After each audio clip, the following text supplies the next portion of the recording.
Tu as frappé, supplié, attendu devant cette porte qui semblait si parfaite pour toi. Elle n'a jamais bougé. Tu as présenté ta demande, ton projet, ton rêve, avec tout ton cœur. La réponse a été un silence, un refus sec, ou une série d'événements qui ont tout fait dérailler.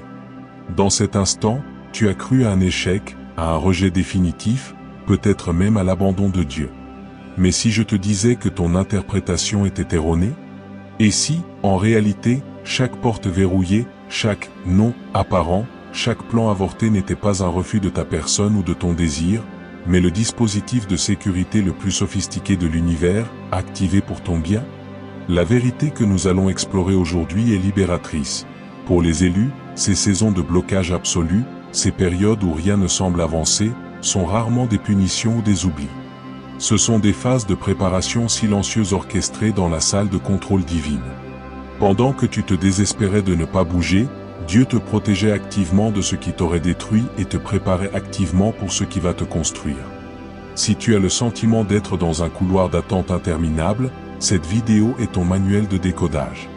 Nous allons percer le mystère de la protection divine déguisée en refus et apprendre à discerner la main du préparateur dans chaque obstacle.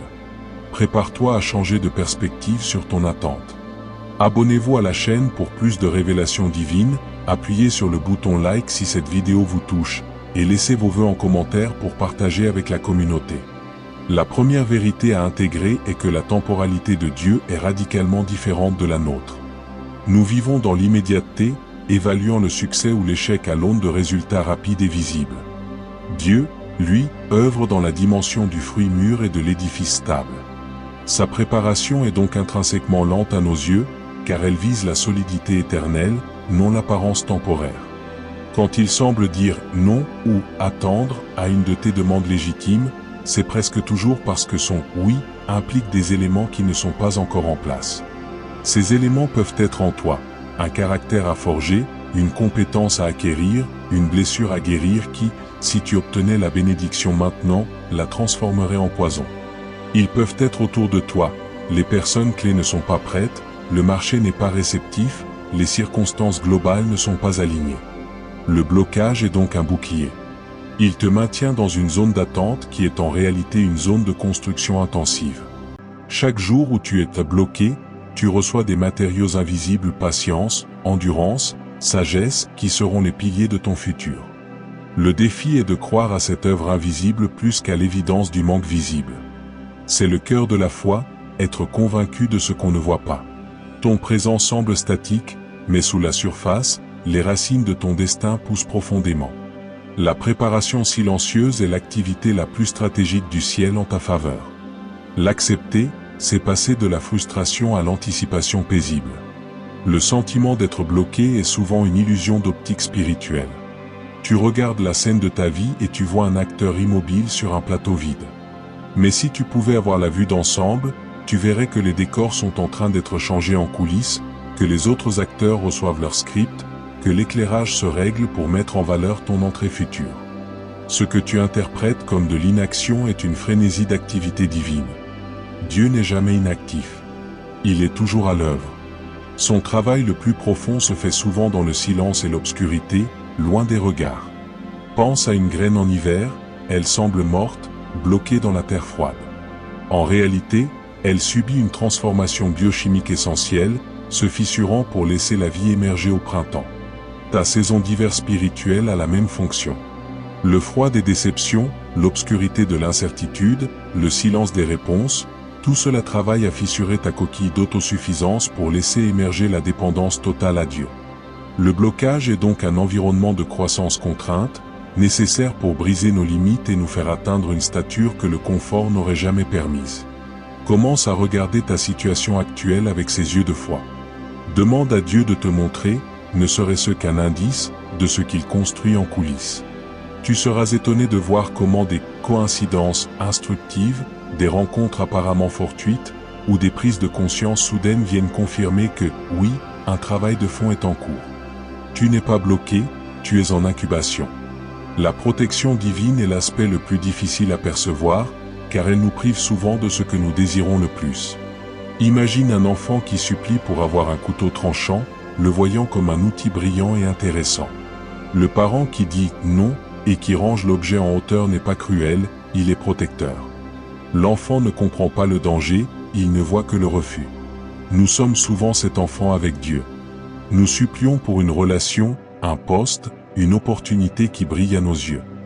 Dieu, qui voit la lame tranchante cachée dans cette situation, le piège émotionnel, la corruption morale, la charge insoutenable, dit non en verrouillant la porte. Sur le moment, nous ne voyons que la privation. Des mois ou des années plus tard, parfois, nous apprenons ce qui se serait vraiment passé si nous avions obtenu ce que nous voulions, une dépression, une faillite, un mariage destructeur. La gratitude inonde alors notre cœur. La foi consiste à faire confiance à cette protection rétrospective avant d'en avoir la preuve. Elle consiste à dire, « Père, je ne comprends pas ce refus, cela me fait mal, mais je choisis de croire que ta main me protège. Je crois que tu vois un danger que je ne discerne pas. » Cette confiance désarme l'amertume. Elle transforme le regret en attente curieuse. Qu'est-ce que Dieu est en train de me protéger? Cette question change tout. Elle te fait chérir le blocage comme la barrière qui te sépare d'un précipice, et non comme un mur qui t'empêche d'atteindre un paradis. Ta sécurité actuelle, même dans la limitation, est un don précieux. Les exemples bibliques abondent pour illustrer ce principe. Joseph, vendu comme esclave puis jeté en prison, était certainement convaincu d'être bloqué, oublié. Chaque porte semblait se refermer. En réalité, chaque refus de sa liberté immédiate le protégeait et le préparait. L'esclavage chez Potiphar lui a enseigné l'administration. La prison lui a donné des connexions politiques cruciales et a affiné son caractère.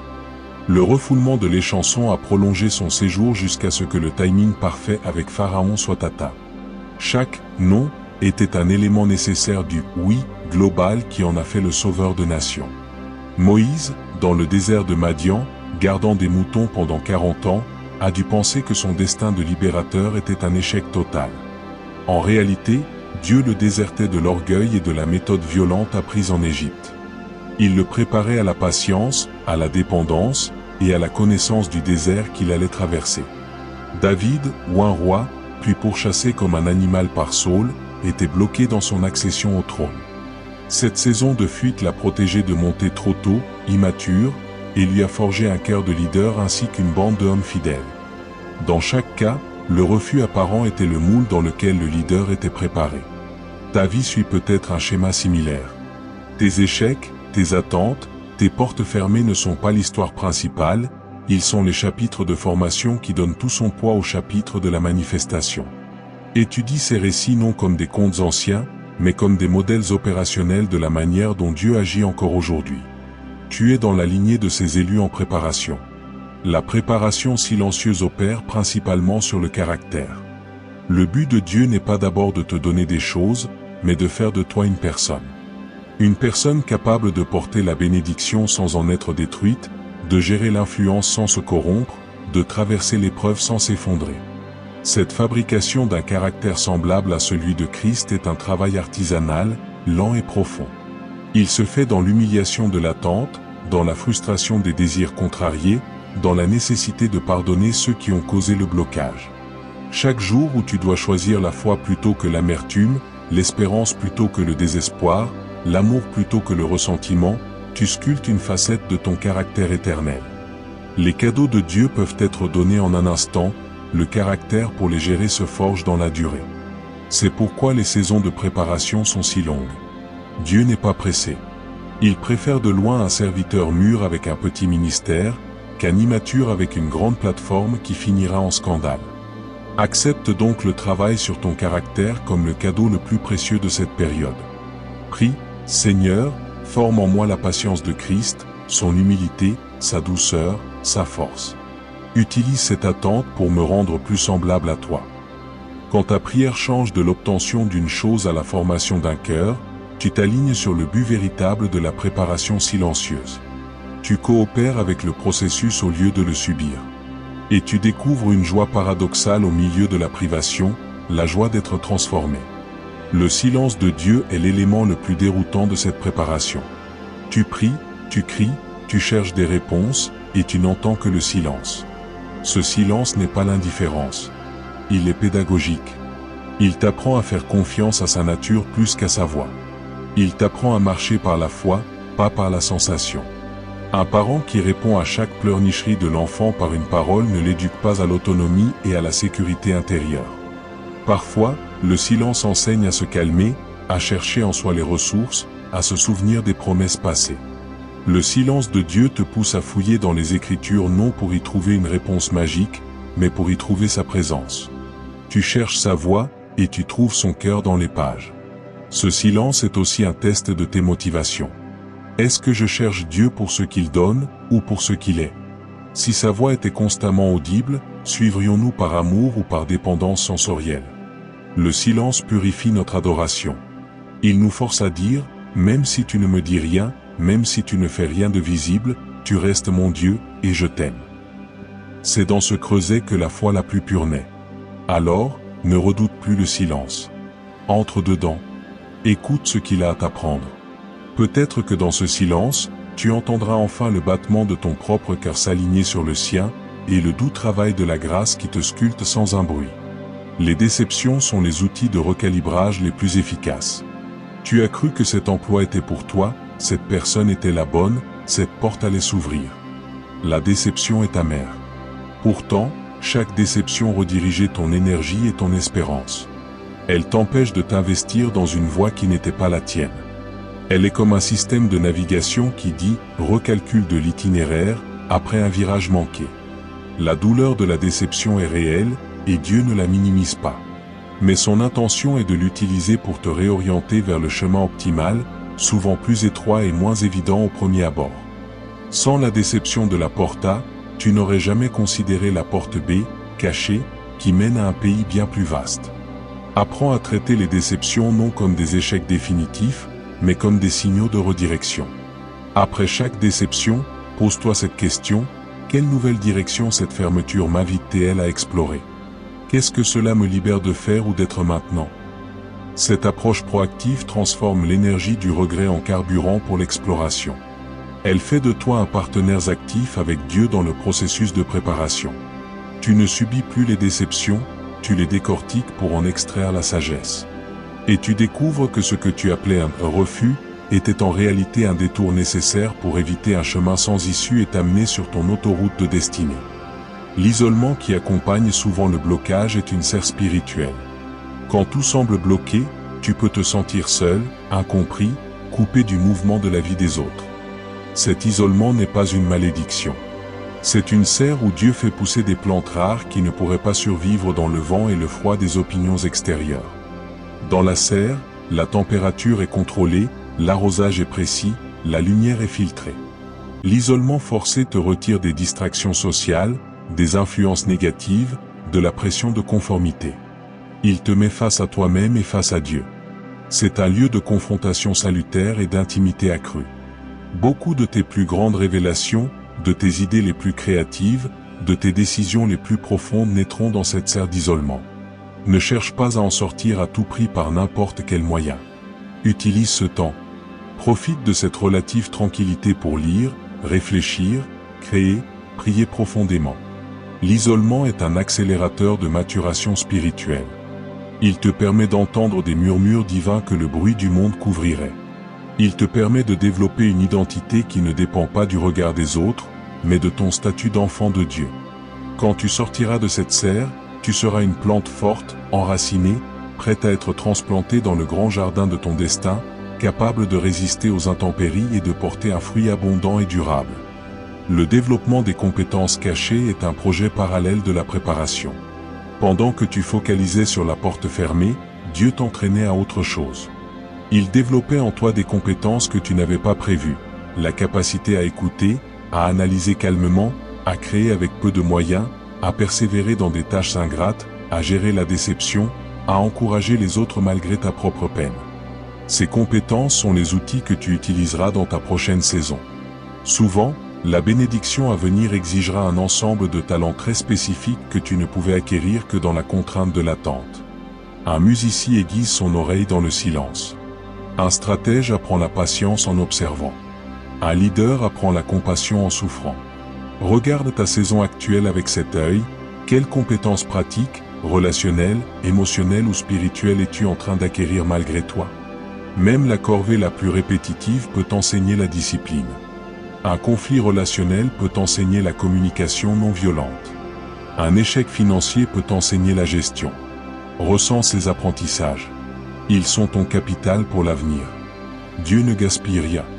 Il utilise même les aspects les plus frustrants de ton blocage pour te constituer un arsenal de compétences qui feront de toi une personne irremplaçable le moment venu. Tu n'es pas inactif, tu es en apprentissage intensif. La purification des motivations est un processus chirurgical douloureux mais vital. Dans l'attente, nos véritables motivations remontent à la surface. Est-ce que je veux ce succès pour la gloire de Dieu ou pour la mienne?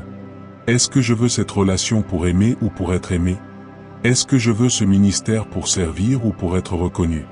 Le feu de l'attente et de la frustration fait fondre le vernis des bonnes intentions et révèle le métal brut de nos cœurs. C'est une grâce. Mieux vaut découvrir ces motivations impures maintenant, dans le secret avec Dieu, que plus tard, quand la bénédiction serait devenue une idole qui nous éloigne de lui. Dieu nous bloque parfois pour nous empêcher de faire de sa bénédiction une idole. Il purifie notre désir. Il veut que nous le désirions, lui, plus que le cadeau. Il veut que notre joie soit en sa présence, pas seulement dans son action. Cette purification est inconfortable, car elle nous confronte à notre égoïsme et à notre manque de foi. Mais elle est libératrice. Une fois que nos motivations sont alignées avec son cœur, nous pouvons recevoir n'importe quelle bénédiction sans risque spirituel. Nous saurons en faire bon usage, pour son royaume. Prie donc pour cette purification durant l'attente. Demande à Dieu de te révéler les recoins de ton cœur et de brûler tout ce qui n'est pas amour pur pour lui. Ce travail intime est la partie la plus précieuse de la préparation silencieuse. Il fait de toi un canal pur, prêt à transporter une puissance divine sans se fissurer. L'établissement d'une dépendance totale est le fruit ultime de la préparation. Tant que nous conservons l'illusion du contrôle, une partie de notre force, nous ne sommes pas pleinement utiles pour les œuvres les plus grandes de Dieu. La saison de blocage est conçue pour épuiser nos ressources, épuiser nos idées, épuiser nos réseaux. Elle nous met à genoux. Et c'est exactement là où Dieu nous veut. Sur nos genoux, les mains vides, le regard tourné vers lui seul. Cette dépendance n'est pas une faiblesse infantilisante, c'est la position de force du croyant. Quand je suis faible, c'est alors que je suis fort, disait Paul. Car c'est quand ma force est épuisée que la puissance parfaite de Christ peut s'installer en moi sans rival. Le blocage nous apprend à puiser notre vitalité, notre paix, notre joie, non dans les circonstances favorables, mais dans la personne de Christ. Nous apprenons à vivre branchés à la vigne, indépendamment de la saison. Cette dépendance devient alors une habitude, un réflexe. Quand la bénédiction arrivera, nous ne nous en détacherons pas pour retourner à l'autosuffisance. Nous continuerons à puiser en lui pour la gérer avec sagesse. La préparation silencieuse est donc le temps où Dieu change notre source d'énergie, de l'essence de l'ego à l'énergie infinie de son esprit. C'est un échange glorieux. Accepte l'épuisement de tes forces non comme une malédiction, mais comme la condition préalable à un branchement sur la véritable source. Lâche prise. Admets ton impuissance. Crie à lui. C'est dans ce cri que la dépendance salvatrice s'enracine. La révélation progressive du plan empêche la présomption. Si Dieu nous montrait d'un coup l'ensemble du plan magnifique qu'il a pour nous, avec toutes les étapes, nous serions probablement écrasés par l'ampleur de la tâche, pire, nous tenterions de l'accomplir par nos propres forces, sans lui. La préparation silencieuse s'accompagne donc d'une révélation au compte-gouttes. Il nous montre juste le prochain pas. Parfois, il ne nous montre même que la direction générale, en nous demandant de simplement lui faire confiance pour le chemin. Ce manque de vision globale est une protection contre l'orgueil et l'anxiété. Cela nous garde dans l'instant présent, focalisés sur l'obéissance du jour plutôt que sur le rêve lointain. Cela nous apprend à marcher avec lui, pas vers un objectif abstrait. La foi est un mode de déplacement, pas une destination. Chaque matin, dans ton attente, demande « Père, quel est le petit pas de foi, d'obéissance, de service que tu attends de moi aujourd'hui ?» Ce pas peut être insignifiant en apparence, un appel à passer, une lettre à écrire, une étude à entreprendre, un acte de gentillesse. En étant fidèle dans ces petites choses, tu te positionnes sur le chemin de la grande révélation. Tu démontres que tu es digne de confiance pour gérer davantage. Ne sois pas frustré par le manque de vision d'ensemble. Chéris la lampe qui éclaire ton sentier, pas le soleil qui illuminerait tout l'horizon. Cette marche pas à pas est la manière la plus sûre d'arriver à destination sans se perdre en route. L'importance de la communauté dans l'épreuve est paradoxale. D'un côté, l'isolement peut être une serre. De l'autre, une communauté saine est vitale pour ne pas sombrer dans l'auto-apitoiement ou les interprétations erronées.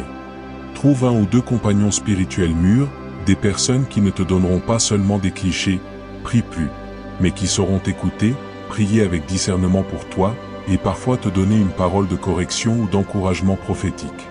Cette communauté te rappelle que tu n'es pas seul dans ce processus. Elle te maintient ancré dans la réalité, car la souffrance prolongée peut parfois déformer notre perception. Elle est aussi le lieu où tu peux exercer le don de servir malgré ta propre situation. En encourageant les autres dans leur attente, tu encourages ton propre cœur. En servant, tu sors du focus sur toi-même, ce qui est thérapeutique. Cependant, sois sage dans le partage. Ne répands pas ta détresse devant tous, choisis des personnes sûres, discrètes et spirituelles. Protège le travail intime que Dieu fait en toi. Mais ne t'enferme pas non plus dans une fierté solitaire. Nous sommes un corps. Ton épreuve, partagée avec sagesse, peut devenir une source de force pour d'autres, et leur soutien peut devenir un cordon ombilical qui te maintient en vie dans les moments de plus grand découragement. La préparation silencieuse n'est pas synonyme de silence absolu avec les frères et sœurs, elle est synonyme de silence intérieur face aux réponses hâtives du monde, mais d'ouverture prudente à l'amour concret du corps de Christ. Le rôle de l'ennemi dans les blocages est à discerner avec soin. Il ne faut pas tout attribuer à Dieu. Parfois, des blocages sont des attaques spirituelles directes visant à nous voler notre destinée. La clé du discernement réside dans la paix et la présence de Dieu. Une préparation divine, même douloureuse, s'accompagne souvent d'une paix profonde qui dépasse l'entendement au milieu de la tempête. Une attaque de l'ennemi, elle, s'accompagne généralement de tourments, de confusion, d'accusations, et d'un sentiment d'oppression et d'isolement malsain. Dans le premier cas, Dieu est présent dans l'épreuve, nous soutenant. Dans le second, il semble absent. Il est crucial de prier pour le discernement. Si tu discernes une attaque, résiste-la par l'autorité du nom de Jésus, par la parole de Dieu, et par la prière persévérante. Mais même dans une attaque, Dieu est souverain. Il peut transformer une intention malveillante de l'ennemi en un outil de préparation pour toi, comme il l'a fait pour Joseph. Vous aviez projeté de me faire du mal, Dieu l'a changé en bien. Ainsi, que le blocage soit une préparation divine directe ou une attaque détournée, le résultat final peut être le même, ton bien et ta maturation. Ton attitude doit donc être la même, la foi, la persévérance, et la confiance que Dieu travaille toutes choses pour ton bien. Ne passe pas ton temps à chercher des démons partout, mais sois conscient des ruses et résiste fermement dans la foi, sachant que Dieu, en fin de compte, tient les rênes et utilise même les obstacles de l'ennemi pour parfaire sa préparation en toi. La gratitude dans l'attente est une arme surnaturelle. Il est facile d'être reconnaissant quand la porte s'ouvre. La foi exige de l'être quand elle est encore fermée. Exprimer de la gratitude pour le processus de préparation lui-même, pour la protection invisible, pour les leçons apprises, change la chimie de ton âme. Cela déplace ton focus de ce qui te manque à ce que tu as déjà, la présence de Dieu, des leçons précieuses, une protection démontrée. La gratitude ouvre la porte à la joie, même dans la privation. Elle est un acte de foi prophétique, elle déclare que Dieu est bon et qu'il travaille, donc je le remercie à l'avance. Commence un journal de gratitude spécifique à cette saison. Note chaque petite chose pour laquelle tu peux être reconnaissant, même si c'est juste la force d'avoir tenu un jour de plus. Remercie Dieu pour sa fidélité passée, ce qui nourrit la foi pour l'avenir. La gratitude n'est pas un déni de la douleur, elle est un choix de regarder au-delà. Elle crée un espace dans ton cœur où l'amertume ne peut s'installer. Elle attire la présence de Dieu, car il habite les louanges de son peuple. Fais de la gratitude ton langage par défaut durant cette préparation. Tu découvriras que ton fardeau s'allège, que ta perspective s'élargit, et que ta paix s'approfondit. Tu prépares ainsi le terrain de ton cœur à recevoir la bénédiction avec une humilité et une joie authentique, non avec un sentiment de dû ou de soulagement égoïste. La tentation de forcer les portes est grande dans l'impatience. Abraham et Sarah, fatigués d'attendre l'enfant promis, ont eu recours à Agar. Le résultat fut Ismaël, une source de conflit permanent. Forcer une porte que Dieu a fermée mène toujours à des conséquences amères. On obtient peut-être une version contrefaite de la bénédiction, mais elle vient sans la présence, la protection et la paix de Dieu. Elle devient un fardeau. La préparation silencieuse est aussi un test de notre soumission. Acceptons-nous le timing de Dieu, ou imposons-nous le nôtre? Forcer une porte, c'est dire à Dieu, je sais mieux que toi. Je prends les choses en main. C'est un acte d'incrédulité déguisé en initiative. La vraie foi attend. Elle agit quand Dieu dit d'agir, et elle attend quand il dit d'attendre. Si tu sens une impatience fébrile monter en toi, arrête-toi. Prie. Confie à nouveau ton timing à Dieu. Rappelle-toi les conséquences désastreuses des Ismaël dans la Bible et dans la vie de beaucoup. La bénédiction divine vient sans peine amère ajoutée. Si tu dois forcer, tricher, manipuler ou compromettre tes valeurs pour obtenir quelque chose, ce n'est probablement pas la porte de Dieu. Sa porte s'ouvre par la grâce, souvent de manière surnaturelle, sans que tu aies à t'user les ongles sur la serrure. Sois patient. Même si ta chair crie, choisis d'attendre sur Dieu. Ta force renouvelée viendra, et avec elle, la porte qui cède sans effort, au moment parfait. Le lien entre la préparation et l'identité est profond. Dans l'attente, on nous retire souvent les étiquettes qui nous définissaient, employé, marié, leader, etc. On se retrouve face à la question fondamentale. Qui suis-je si je ne fais rien, si je n'ai rien? Cette déconstruction est salutaire. Elle nous force à ancrer notre identité non dans ce que nous faisons ou possédons, mais dans qui nous sommes en Christ, aimés, choisis, enfants, héritiers. Cette identité est inaltérable, indépendante des circonstances. La préparation silencieuse est le creuset où cette vérité devient une expérience vécue, non plus un simple concept théologique. Tu apprends à dire, je suis un bien-aimé de Dieu, même rejeté. Je suis un enfant de Dieu, même en faillite. Je suis un héritier, même dans l'attente. Cette identité solide est le fondement indispensable pour la saison à venir. Sinon, le succès te définira et te possédera tout autant que l'échec. Dieu te prépare à porter une identité céleste inébranlable, pour que, quelle que soit la saison, tu demeures stable, sachant qui tu es en lui. Travaille donc à cet ancrage durant l'attente. Médite sur les versets qui parlent de ton identité en Christ. Déclare-les sur ta vie. Laisse la vérité pénétrer plus profondément que le mensonge du rejet ou de l'échec. Tu sortiras de cette préparation non seulement avec un destin, mais avec une connaissance de toi-même en Dieu qui est le trésor le plus précieux. La différence entre la passivité et l'attente active est cruciale. Attendre Dieu n'est pas être passif. C'est être activement engagé dans le processus de préparation. Le passif se plaint et ne fait rien. Celui qui attend activement prie, étudie, acquiert des compétences, sert où il peut, reste vigilant aux opportunités quotidiennes, tout en gardant son cœur détaché du timing du résultat. C'est une posture dynamique de foi. Imagine un serviteur dans le vestibule du roi, il ne dort pas, il se tient prêt, l'oreille aux aguets, l'uniforme propre, prêt à bondir au premier appel. C'est cela, l'attente active. Tu ne sais pas quand l'appel viendra, mais tu te prépares comme si c'était pour demain. Tu cultives ton jardin spirituel, relationnel et pratique. Tu élimines les dettes, tu répares ce qui est cassé, tu apprends, tu construis des ponts. Ainsi, quand la porte s'ouvrira, tu ne seras pas pris au dépourvu. Tu auras déjà fait tes preuves dans les petites choses et tu seras équipé pour les grandes. Donc, dans ta saison actuelle, demande-toi, comment puis-je attendre activement? Sur quoi puis-je travailler aujourd'hui qui m'alignera avec la vision que Dieu m'a donnée, même si je ne vois pas le chemin? Cette attitude transforme l'attente d'un purgatoire en un camp d'entraînement passionnant. Tu n'es plus une victime du temps, tu en es un bon gestionnaire, investissant chaque jour dans la préparation que Dieu a lui-même ordonnée. Les signes avant-coureurs de l'ouverture imminente sont à reconnaître. Souvent, avant le grand changement, Dieu envoie de petits signes, comme les bourgeons avant le printemps. Cela peut être une paix soudaine et inexplicable concernant la situation, un rêve ou une impression récurrente, une parole prophétique précise qui tombe à point nommé, une série de petites portes qui s'ouvrent dans la bonne direction, ou même un élan de force et de créativité renouvelé en toi. Ces signes ne sont pas la porte ouverte, mais ils indiquent que le gel de l'hiver est en train de se rompre. Apprends à être sensible à ces indicateurs spirituels. Ils sont donnés pour t'encourager et te préparer psychologiquement et spirituellement au changement. Ne les idolâtre pas non plus, garde les yeux sur Dieu, pas sur les signes. Mais sois reconnaissant quand ils viennent.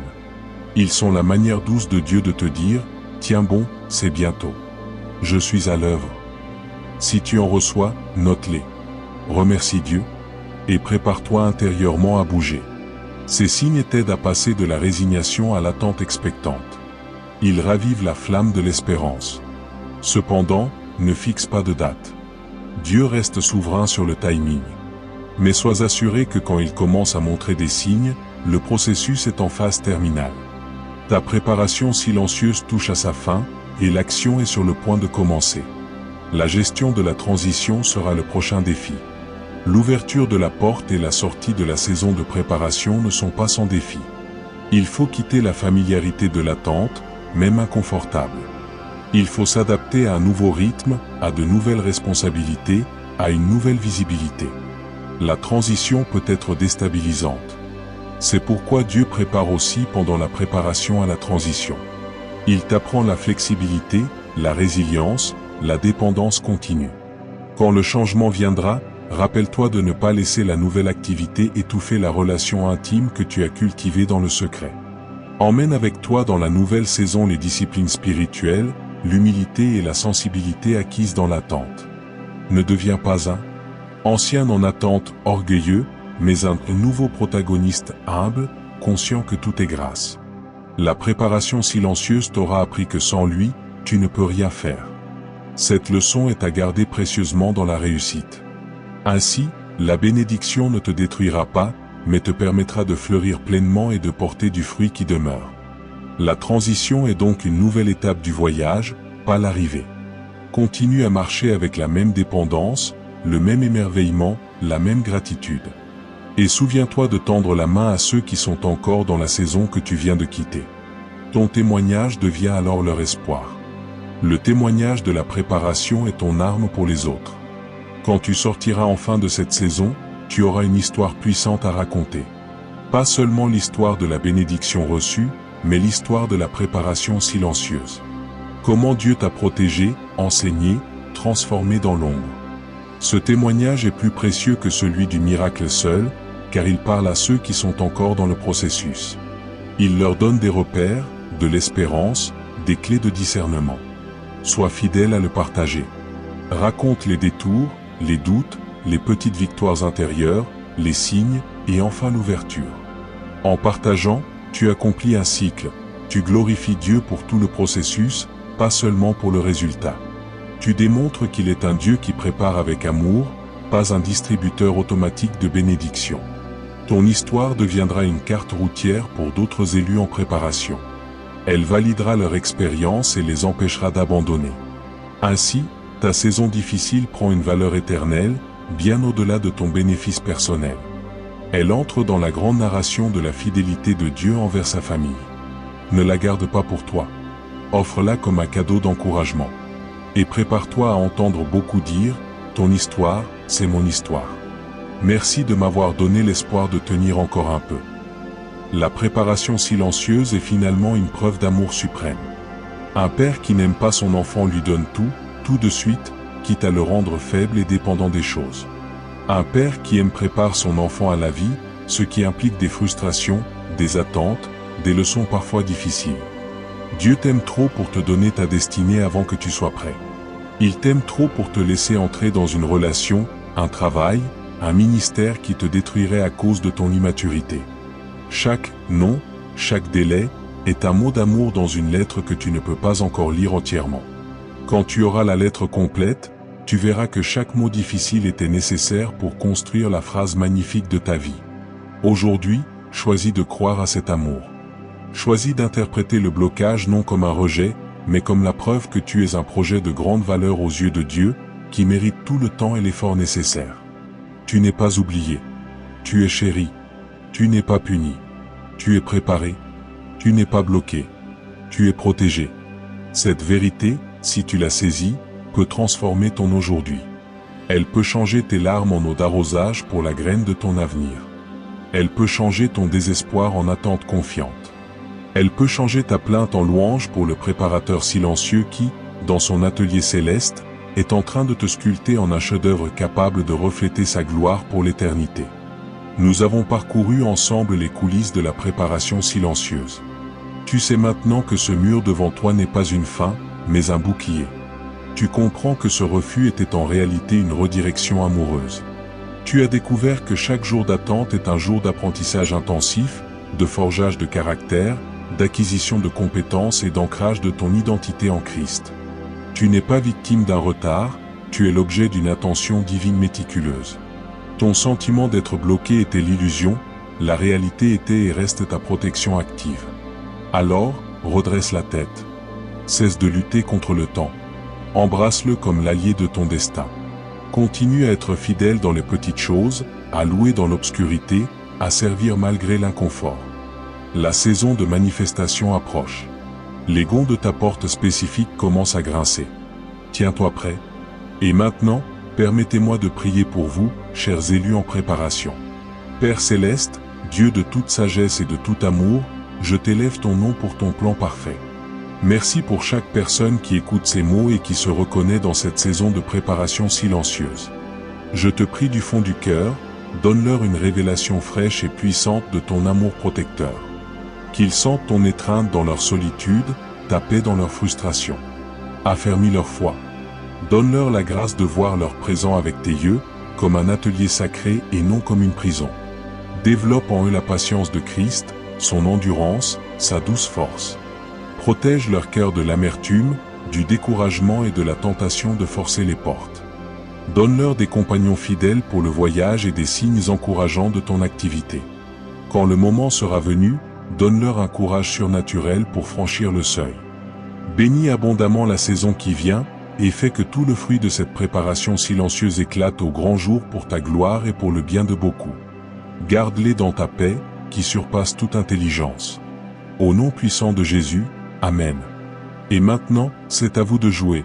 Si cette parole a résonné en vous, si elle a changé votre perspective sur votre attente, abonnez-vous si ce n'est pas déjà fait, likez cette vidéo, partagez-la avec vos proches, et laissez un commentaire avec vos vœux pour que nous grandissions ensemble dans la foi. Votre histoire de préparation est précieuse. Merci d'être là, et souvenez-vous, ce n'était pas un refus, c'était l'amour en action.